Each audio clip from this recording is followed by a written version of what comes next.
세계 7대 불가사의 피라미드. 31. 이집트의 영광. 12. 재해석되는 모세. 근래 성경을 비롯한 각종 자료와 현지 발굴들을 근거로 모세에 대한 재해석이 발표되었는데 이들의 결론은 성경의 이야기와는 전혀 다르다. 우선 카나다 왕립군사학교의 리차드 가브레엘 박사는 출애굽기의 기록으로 볼 때 이스라엘인들의 이집트 탈출은 평화로운 탈출이 아니라 매우 폭력적이었으며 모세는 이들을 이끌고 나선 군사 지도자라고 설명했다. 이스라엘인들이 기원전 14세기경 가나안을 떠나 이집트의 국경지대로 비옥한 고센 땅에 정착하여 200년간 이집트와 공존하면서 살았다. 그런데 이집트로 보아 이들이 가나안과 합류한다면 힘의 균형이 깨질 수 있으므로 이들을 추방하는 대신 요새나 성벽을 건설하는 노동에 동원했다. 이들 노동이 만만치 않은 일이므로 이스라엘인들이 모세의 지도하에 이집트를 자진하여 떠나려고 했고 파라오는 이를 허가했다. 그런데 실무적으로 25,000명이나 많은 인원들이 이집트를 떠나면서 매우 폭력적으로 변하지 않을 수 없었다. 우선 이집트에서 200여 년을 살았으므로 이들은 오합지졸 노동자가 아니었고 더구나 모세와 같은 군사 지도자가 있었다. 모세는 파라오에게 이스라엘인들이 안전하게 떠날 수 있도록 각종 보급품을 요청했는데 이 요청은 말이 요청이지 강탈이나 마찬가지다.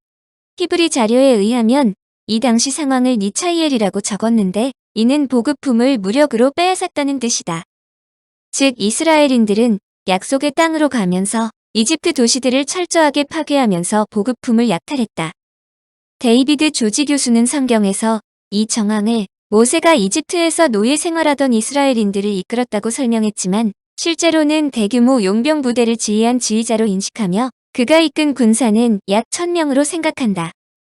1000명이라니 적다고 생각할지 모르지만 당대의 모세가 이끈 이스라엘인들이 25,000명 정도인데 3000년 전의 장정으로만 구성된 이들 숫자는 결코 적은 숫자가 아님을 이해할 필요가 있다. 이스라엘인들이 이집트 도시들을 공격하여 약탈하자 파라오는 그들을 추격하여 살해하라고 명령했다. 모세는 이집트의 막강한 전차부대가 출격하자 정상적인 길에서 벗어나 사막으로 이끌었다. 일반적인 경우라면 이런 처사는 자살이나 마찬가지지만 모세는 사막에서 산 경험이 있으므로 남다른 정보가 있었다. 출애굽기 13장을 보자. 신은 이스라엘인들이 행진할 때 앞서갔다. 낮에는 구름 기둥으로 그들이 어디로 가야 할지 알려주었고 밤에는 불 기둥으로 그들 위를 환하게 밝혀주었다. 이 내용은 신 자신이거나 신의 사자인 천사가 이스라엘인들을 도운 것으로 설명되지만 실제로는 이집트 군대의 진격 방법을 의미한다.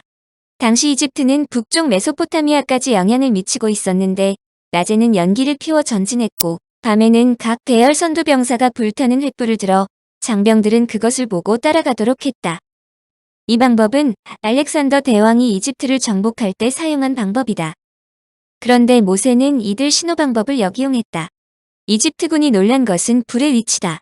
불을 보면 야영지와 그들이 어디로 향하는지를 파악할 수 있는데 불의 위치가 이집트인들이 생각하는 것과 정반대였다.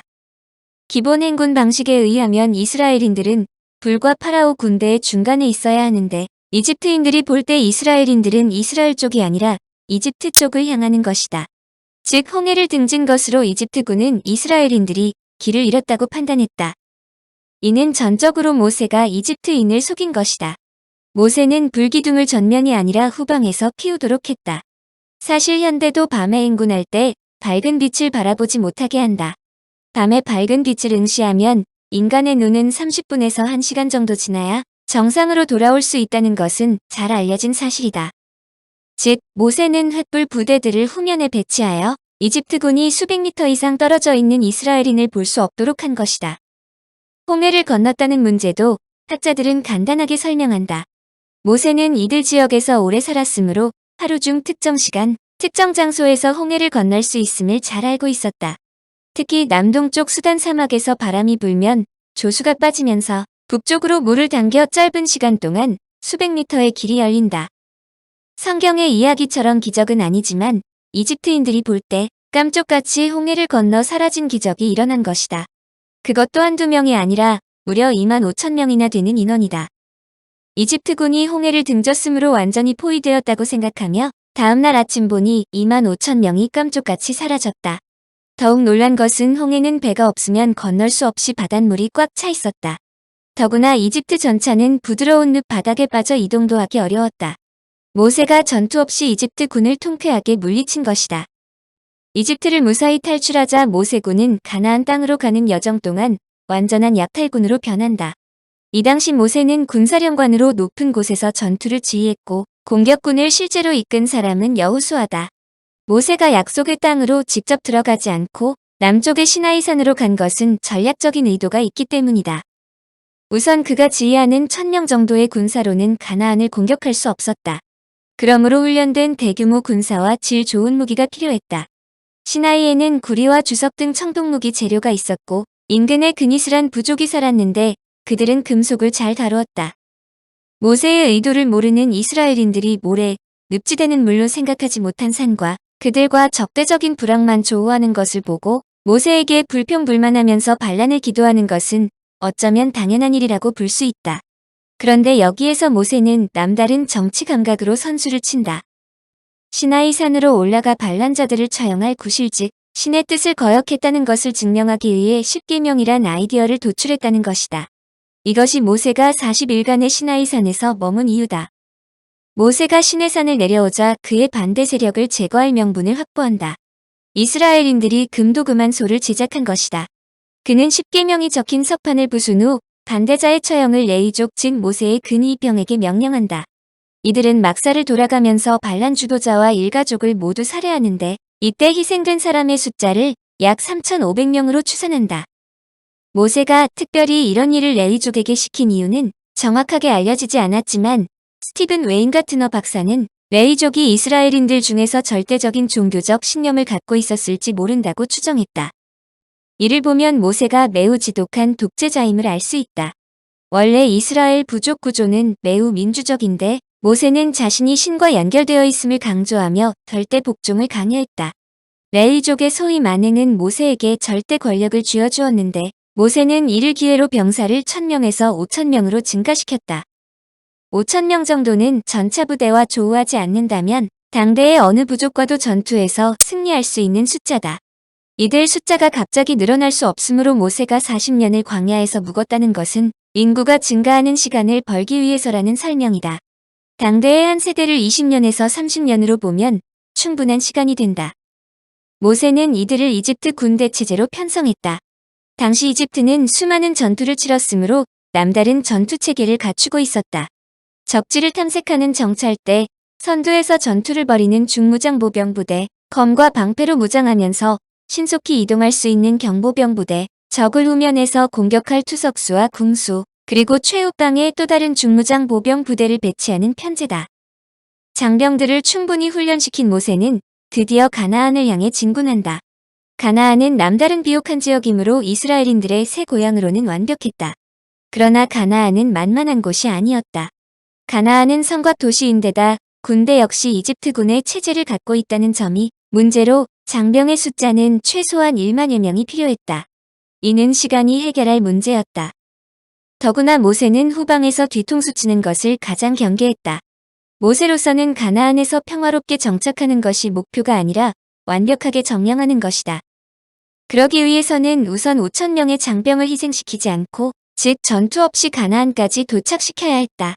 모세가 가나안까지 2년이 걸렸는데 이는 모세가 후방에 우려즉 불씨가 되는 부족들을 공격하여 격렬시켰기 때문이다. 모세는 우선 군대를 요르단강 동쪽으로 우회하여 암몬 부족을 철저하게 말살시켰다. 이어서 에돔, 모아브, 길르앗도 남녀노소를 불문하고 전멸시켰다. 가장 놀라운 것은 모세의 오랜 동맹이자 모세의 탈출을 도운 장인과 부인이 태어난 미디안족도 전멸시켰다는 점이다. 이때 모세는 피니하스에게 모든 남자와 잘 수 있는 여자를 모두 살해토록 명령했다고 한다. 모세가 이렇게 잔인했던 것은 요르단 계곡을 확보하는 것이 목적이 아니라 최종적으로 가나안을 확보하기 위한 것으로 후방의 부족들을 완전히 몰살시켜야만 가나안과의 전투에서 전념할 수 있기 때문이다. 후방을 완전히 초토화시킨 후 모세는 가나안 공격에 들어간다. 그는 가나안 공격 사전 단계로 정화의식을 치르면서 사람을 죽인 사람은 7일간 야영지 밖에서 지내도록 했다. 모세는 가능한 한 장병들이 남다른 전투 능력과 잔인성을 가져야 한다고 믿었다. 즉 보다 강한 정신력과 신체를 갖고 있어야만 당대 최강의 전력을 갖고 있는 가나안과의 전투에서 승리할 수 있다는 것이다. 그러나 모세는 결국 이스라엘인의 가나안 정복을 보지 못하고 사망한다. 학자들이 가장 큰 의문을 제기하는 것은 왜 모세가 가나안 공격을 앞두고 갑자기 사망했느냐이다. 가장 큰 요인 중 하나는 모세가 살해되었다는 것이다. 그는 이집트에서 탈출하여 40여 년간 이스라엘인들을 이끌면서 많은 고통과 실수를 저지른 것은 사실이다. 자신의 부인과 장인의 부족인 미디안 부족도 몰살시킬 정도로 냉혹한 힘으로 내부에서 살해했다는 것이다. 물론 40여 년간 모세를 따라온 이스라엘인들이 굳이 마지막 단계에서 모세를 제거할 이유가 없다는 설명도 있지만 여하튼 가나안의 정복은 모세가 아니라 후계자인 여호수아에게로 넘어간다. 결론적으로 모세의 목표는 그의 손이 아니지만 성공한다. 그것은 모세라는 강한 지도자 아래 단결한 가공할 전사들의 덕으로 볼 수 있다. 아크 슈왈츠 박사는 모세를 다음과 같이 평했다. 군사적으로 볼 때 이스라엘인들이 이집트를 탈출할 수 있었던 것은 모세가 이스라엘인들의 핵심을 군대로 조직하고 양성했기 때문이다. 모세는 종교적으로나 군사적으로나 위대한 지도자임이 틀림없다. 학자들은 이스라엘인들이 모세에 의해 이집트로부터 이주했는지 아닌지는 중요하지 않다고 생각한다.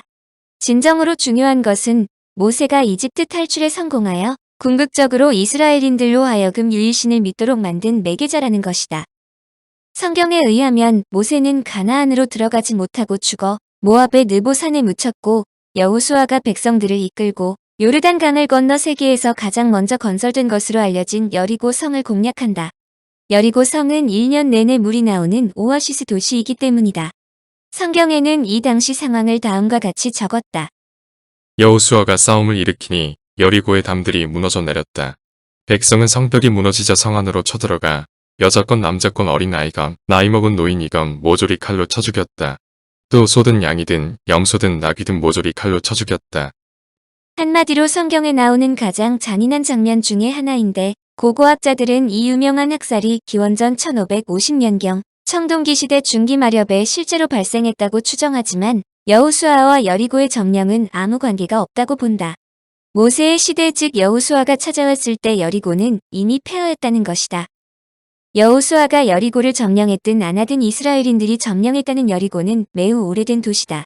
학자들은 여리고가 약 1만 년 전에 건설되었다고 생각한다. 여리고의 인구는 3,000명을 넘지 않았을 것으로 추정하지만 수메르의 도시보다 약 5,500년이나 앞지른 것이다. 이후 여리고는 수없이 약탈되고 파괴되었는데 매번 재건되었다.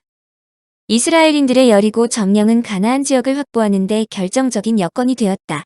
여리고가 중요한 것은 나일강 유역, 지중해 동부 해안, 티그리스 및 유프라테스강 분지를 끼고 있는 비옥한 초승달 지역 가장자리에 자리 잡고 있었기 때문으로 신석기 사람들은 아직 철이나 청동을 이용하는 방법을 알지 못했으나 여리고가 살기 좋은 곳이라는 것은 알고 있었다. 그러므로 도시를 지키기 위해 도시 주위에 거대한 돌담과 석탑을 쌓아 올렸는데 이스라엘을 탈출한 이스라엘인으로서는 여리고 확보가 관건이었다. 여하튼 여호수아가 여리고를 점령했지만 오래 계속되지 못했으며 그 후 도시의 정확한 위치도 여러 번 바뀌었다. 현재의 여리고는 성경에 기록된 지점으로부터 약 1.6km 남쪽에 위치한다. 청취자에게 원하는 것은 1. 구독 2. 좋아요